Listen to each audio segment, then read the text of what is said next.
નમસ્કાર, spark today ન્યૂઝના લાઈવમાં આપ તમામ દર્શકોનું હાર્દિક સ્વાગત છે।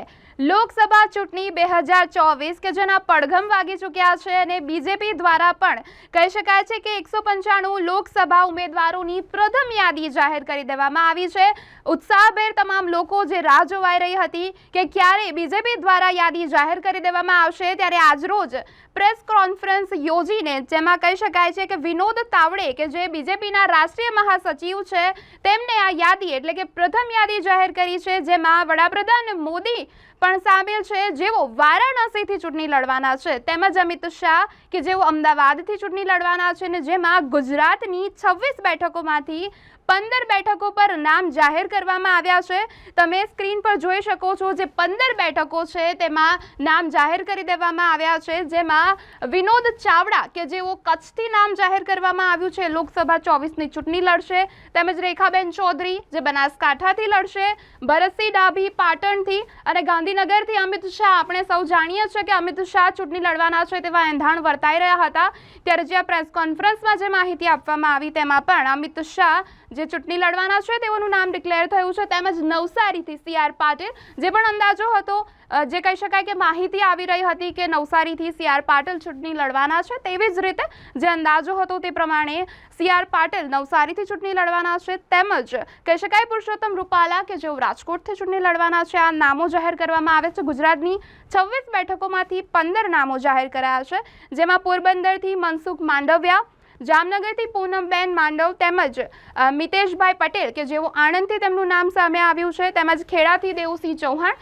તેમાં પણ અંદાજો લગાવવામાં આવતો હતો, તેવી જ રીતે દેવસિંહ ચૌહાણ ખેડામાંથી નામ બહાર આવ્યું છે, તેમજ કહી શકાય છે કે રાજપાલસિંહ જાદવ કે જેઓ પંચમહાલથી ચૂંટણી લડવાના છે, જસવંતસિંહ ભાભોર દાહોદથી, તેમજ મનસુખ વસાવા ભરૂચથી, પ્રભુભાઈ વસાવા કે જેઓ બારડોલીથી ચૂંટણી લડવાના છે અને દિનેશ મકવાણા અમદાવાદ પશ્ચિમથી ચૂંટણી લડવાના છે।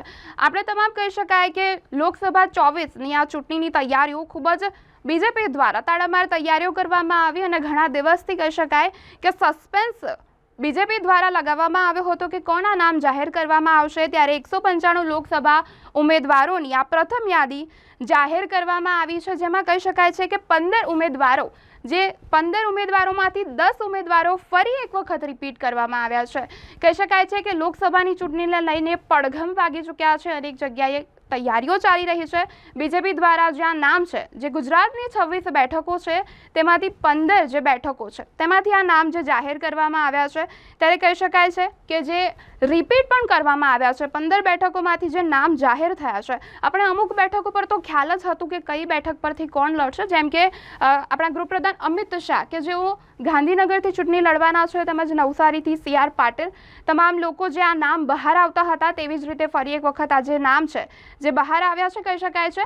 પરંતુ આ વડોદરા બેઠક, આપણા વડોદરાની વાત કરવામાં આવે તો વડોદરા બેઠક પરથી કોઈ પણ નામ નથી જાહેર કરવામાં આવ્યું, ત્યારે જે દર્શકો જોઈ રહ્યા છે તે પણ કહી શકાય કે તમામ લોકો સસ્પેન્સ હજી પણ છે કે આપણા વડોદરામાંથી કોણ ચૂંટણી લડવાનું છે, ત્યારે તમે પણ તમારા મંતવ્યો જણાવી શકો છો કે વડોદરાથી કોણ બેઠક લડવાનું છે, તમને શું લાગે છે, કારણ કે બીજેપીનો એક રેકોર્ડ રહેલો છે કે જે પણ અંદાજો લગાવવામાં આવે છે તે નથી થતું અને જે પેટારો જે નામ હોતા હોય છે તે બહાર નથી આવતા। અમુક જગ્યાએ જેમ કે ગાંધીનગરની વાત કરી તેમાંથી કહી શકાય છે કે અમિત શાહનું નામ આવ્યું છે, નવસારીથી CR પાટીલનું નામ બહાર આવ્યું છે, પરંતુ કહી શકાય છે કે જેમ કે વારાણસીથી કહી શકાય આપણા વડાપ્રધાન નરેન્દ્ર મોદી જે ચૂંટણી લડવાના છે, તેમજ કહી શકાય કે આજે 15 નામો જે જાહેર કરવામાં આવ્યા છે તેમાંથી જે નામો છે જે 2019માં જેમ કે સાંસદ અમદાવાદ વેસ્ટમાંથી દિનેશ મકવાણા હતા, ત્યારે રાજપાલસિંહ જાદવ જે કહી શકાય કે ફરી નવો ચહેરો છે,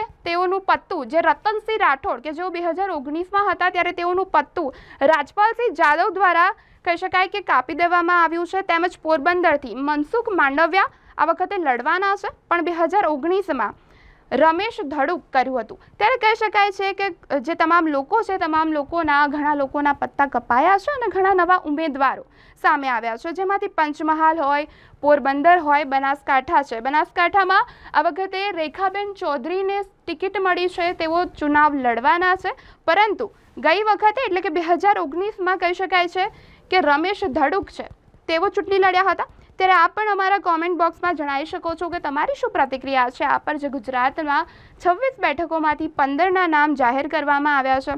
ત્યારે કહી શકાય છે કે જે ચૂંટણીના પડઘમ છે તે લાગી ગયા છે અને ચૂંટણીને લઈને તૈયારીઓ અનેક જગ્યાએ થઈ રહી છે।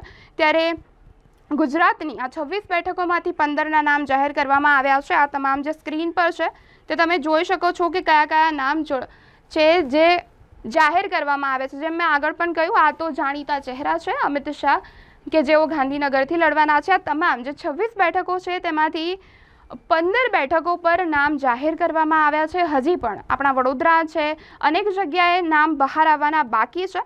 ત્યારે કોમેન્ટ બોક્સમાં તમે પણ જણાવી શકો છો કે તમને શું લાગે છે બીજેપીના પિટારામાંથી હજુ કોના નામ સામે આવશે। તેમજ વડોદરાની વાત કરવામાં આવે તો કહી શકાય કે રંજનબેન ભટ્ટ છે, ડૉક્ટર વિજયભાઈ શાહ છે, તમામના નામ જે આવી રહ્યા છે, પરંતુ કોણનું નામ બહાર આવશે જે વડોદરાવાસીઓ આતુરતાપૂર્વક રાહ જોઈ રહ્યા છે કે કોના નામ બહાર આવશે। પરંતુ કહી શકાય છે કે આજે પણ એવું હતું કે નામ બહાર આવશે, પરંતુ સસ્પેન્સ હજી પણ બરકરાર છે। હજી પણ વડોદરા બેઠકમાંથી કોણ ચૂંટણી લડવાનું છે તે સામે નથી આવ્યું। તમામ લોકો જે જોડાયેલા છે હાલ સ્પાર્કના લાઈવમાં, તમે પણ કોમેન્ટ કરીને તમારા જે પ્રશ્નો છે, તમારી જે રજૂઆતો છે તે સામે મૂકી શકો છો। પરંતુ હાલ ફિલહાલ તો જે કહી શકાય કે નામ જે બીજેપી દ્વારા પ્રથમ યાદી જાહેર કરવામાં આવી છે ત્યાં 15 નામ જે છે તમે જે જોઈ રહ્યા છો સ્ક્રીન પર, આ 15 નામ જ જાહેર કરવામાં આવ્યા છે। ઘણો સસ્પેન્સ હજી પણ બીજેપી દ્વારા રાખવામાં આવ્યો છે અને અગાઉ પણ ચર્ચા કરવામાં આવી હતી કે કોના કોના નામ જે કહી શકાય છે કે આવી શકે છે, પરંતુ તેવું બહાર નહોતું આવ્યું। જેમ કે અગાઉની જો હું તમને વાત કરું કે જ્યારે સેન્સ પ્રક્રિયા હાથ ધરવામાં આવી ત્યારે આપણા વડોદરા પરથી પણ ઘણા બધા નામ સામે આવ્યા। જેમ મેં તમને જણાવ્યું એમ કે જેમાં કહી શકાય રંજનબેન ભટ્ટ છે, કહી શકાય ડૉક્ટર વિજય શાહ છે, તેમજ રાકેશ અસ્થાનાનું પણ આપણા વડોદરા શહેરમાંથી નામ બહાર આવતું હતું કે તે લડી શકે છે, પરંતુ સસ્પેન્સ હજી પણ છે। જેમાં જે સેન્સ પ્રક્રિયા આપણા વડોદરા શહેરમાં હાથ ધરવામાં આવી હતી, જેમાં હાલના સાંસદ જેમ મેં અગાઉ પણ જણાવ્યું રંજનબેન ભટ્ટ, શહેર ભાજપ પ્રમુખ ડૉક્ટર વિજયભાઈ શાહ તેઓએ પણ દાવેદારી નોંધાવી છે, તેમજ જિલ્લા ભાજપ પ્રમુખ સતીશ નિશાળિયાએ પણ દાવેદારી નોંધાવી છે। પૂર્વ સાંસદ જયાબેન ઠક્કર, પૂર્વ મેયર ડૉક્ટર જ્યોતિબેન પંડ્યા, પૂર્વ મંત્રી રાજેન્દ્ર ત્રિવેદી તેમજ તમામ લોકોએ આ દાવેદારી નોંધાવી છે। કહી શકાય છે કે ધારાસભ્ય કેતન ઇનામદાર જે છે તેઓએ પણ આપણા વડોદરા બેઠક પરથી દાવેદારી તો નોંધાવી છે, પરંતુ હજી કહી શકાય છે કે સસ્પેન્સ તેઓને તેવો જ છે। હજી કોણ ચૂંટણી લડશે તે સસ્પેન્સ પરથી પડદો ઉઠ્યો નથી। અને જેમ મેં આગળ પણ કીધું એમ કે બીજેપીનો એક લહેજો છે કે જે આ બધા નામ આવી રહ્યા છે, તેવી રીતે નામ જે આવ્યા છે તે કહી શકાય છે કે તે અલગ જ નામ બહાર આવતા હોય છે। તેવી જ રીતે ફરી એક વખત પણ એવું થઈ શકે છે કે જે આ તમામ જે નામ છે જે આવી રહ્યા છે, સેન્સ પ્રક્રિયા જે આપણા વડોદરા શહેરમાં હાથ ધરવામાં આવી હતી બીજેપી દ્વારા, આ બધા નામ તો આવ્યા છે, પરંતુ કયું નામ બહાર આવશે તેના પર સસ્પેન્સ છે। હાલ ફિલહાલ તો જે પ્રેસ કોન્ફરન્સમાં દિલ્હીથી જે માહિતી મળી રહી છે તેમાં જે આ કહી શકાય કે ગુજરાતની 26 બેઠકોમાંથી આજે 15 ચહેરા તમે જોઈ રહ્યા છો, એ 15 ચહેરા હાલ બહાર આવ્યા છે। તેઓ લોકસભા 2024ની ચૂંટણી લડવાના છે।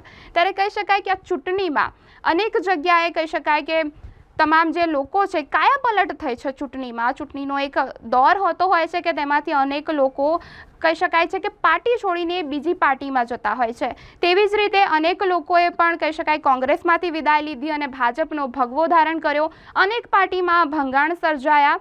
પરંતુ કહી શકાય છે કે ચૂંટણી જે 2024 છે તેનું જે પરિણામ આવશે એ તો પરિણામ જ બતાવશે કે તેમાં કોની જીત થાય છે। પરંતુ હાલ ફિલહાલ તો કહી શકાય કે ભાજપ કહી શકાય પૂર્વ તૈયારીમાં છે, તાડામાર તૈયારીઓ અત્યારથી જ 2024 લોકસભાની કરી લીધી છે। આપણા મોદીજીની વાત કરીએ તો તેઓએ પણ કહી શકાય કે ગુજરાતને વિકાસના કાર્યોની ભેટ આપી છે અને અત્યારથી જ ચૂંટણીની તૈયારીઓ કરી લીધી છે। ત્યારે આજે ગુજરાતમાંથી 26 બેઠકોમાંથી 15 બેઠકોના નામ હાલ કહી શકાય કે દિલ્હી જે પ્રેસ કોન્ફરન્સ યોજાઈ તેમાં તેમના દ્વારા ડિક્લેર કરવામાં આવ્યા છે, પરંતુ હજી પણ બીજી બેઠકો પર નામ બાકી છે। ત્યારે હવે એ તો સમય જ બતાવશે કે કઈ બેઠક પરથી કોણ જે દાવેદારી નોંધાવે છે અને કોનું નામ બહાર આવે છે। તમામ અપડેટ્સ છે તે સ્પાર્ક ટુડે ન્યૂઝના પ્લેટફોર્મ પરથી આપ તમામને મળતી જ રહેશે। હાલ ફિલહાલ તો એટલું જ છે કે જે લોકસભાની ચૂંટણી છે તેના પરથી આ 15 નામ જાહેર થયા છે। આપણા વડોદરાનું નામ હજી પણ બાકી છે। ત્યારે જોવાનું રહ્યું કે આવતા સમયમાં ભાજપ દ્વારા જે બીજી યાદી છે તે ક્યારે ડિક્લેર કરવામાં આવે છે અને કયા કયા નામો તેમાં આવે છે। જોડાયેલા રહો સ્પાર્ક ટુડે ન્યૂઝ સાથે। કેમેરા પર્સન નિખિલ રાવલ સાથે હું આરતી।